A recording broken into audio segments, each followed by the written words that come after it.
these 8 to 10 young Pakistanis interact with them face to face.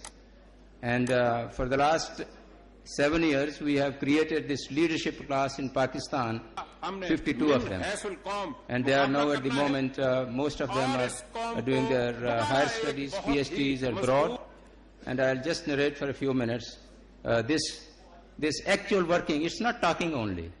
The actual results which have been produced by the dedication of a group of some Pakistanis in Pakistan to create this class. And I'm sure in times to come, when they come back, they will be leaders in Pakistan serving the science of Pakistan. That's one thing. The second has been talked about the intellectual property rights, very relevant. And a few minutes I'm going to talk about the new emerging technology which is shaking the world, the nanotechnology, the technology of using atoms and molecules for the production of industrial goods of all kinds. And that technology is shaking the world. I'm sure it is very relevant to the intellectual property organization to have people who can assess these products which are based on the use of atoms and molecules and are playing wonders of today. Just for 2-3 minutes to tell you why it is shaking the world is all countries and all industries are now focusing on this technology. Excuse me.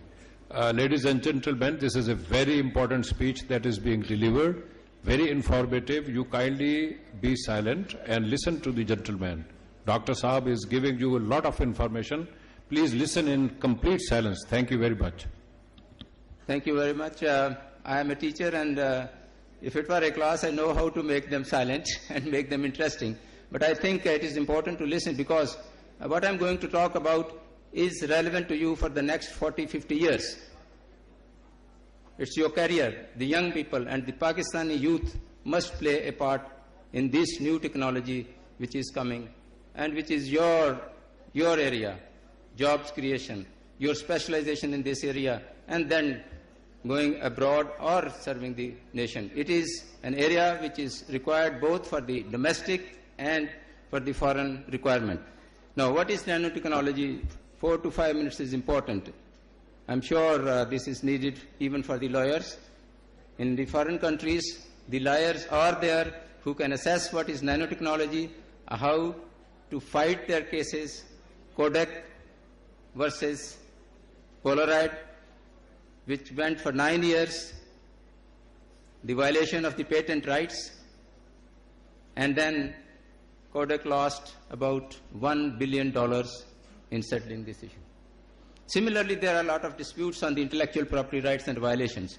But anyway, this nanotechnology will change the regime of these laws because this is a technology which is based on the atomic and nuclear science products, and not many lawyers, not many intellectual property organizations, individuals are aware of the hardcore scientific things which are needed in this technology. The knowledge of science, which involves physics, chemistry, medicine, biology, engineering, is focusing on nanotechnology. And the products are of all kinds. The treatment of cancer and AIDS using nanotechnology, unheard of before. $144 million project is being done. The process of cancer just starts. What will be your wonder? In the field of oil and gas exploration, using nanotechnology, I'll tell what it is, what it does, it wonders. Nanotechnology, the process of cancer just starts. What will be your wonder?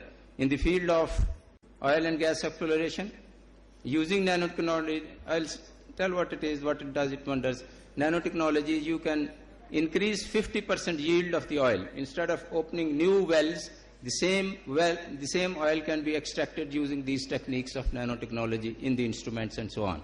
So, all types of industry, the energy shortage, the development of solar cells, increasing their efficiency from just mere 10% to about 90% using the techniques. So, as a teacher, I'll go downstairs for a few minutes, for 5 to 10 minutes telling about, I won't take much time because I just want to introduce it and then invite your discussion. Thank you very much. I'll just go to my discussion.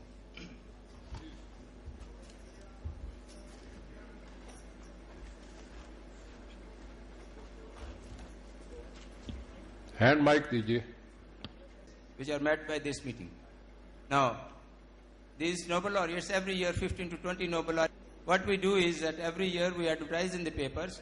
This program was initiated by the Atomic Energy Commission, to which I belong, and then supported by the Higher Education Commission, the funding of 8 to 10 young graduates to go to Germany for a week and interact with these young people of the world, and then to interact with the Nobel laureates. And I must tell you at the start, the process we have introduced is highly meritable, highly transparent. We write book on this process of selection every year, and that is available whoever wants it.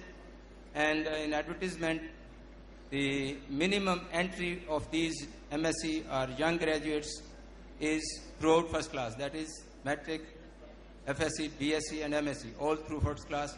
And about 100 of them we get all over the country through advertisement. And out of these 100, we select by a meritable interviewing process about 8 to 10 which go to this unique meeting every year.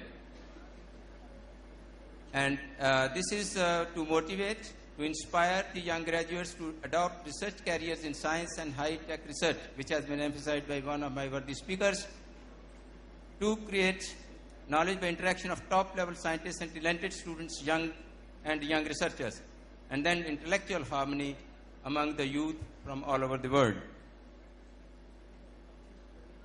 And Pakistan stepped into this program by 2003 when I was invited to Hungary for a meeting, and there were German scientists who told me this is a program, and then from 2003 we entered into this program. This program is supervised by Royal Family of Sweden.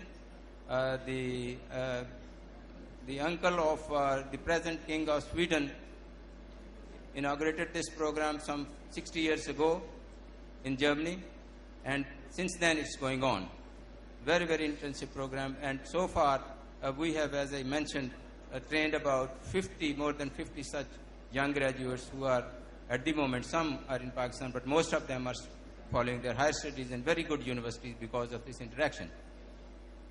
And we have a panel of experts, very talented scientists of Pakistan, 7 or 8 of them, who interview each one of these candidates and get these. You know, these Executive Director of Higher Education, the Vice Chancellor of Quaid-e-Azam University, the Vice Chancellor of the University of Nuclear Technology at Princeton, and so on. And then the landmarks. What have we gained out of these 5 to 7 years of this interaction?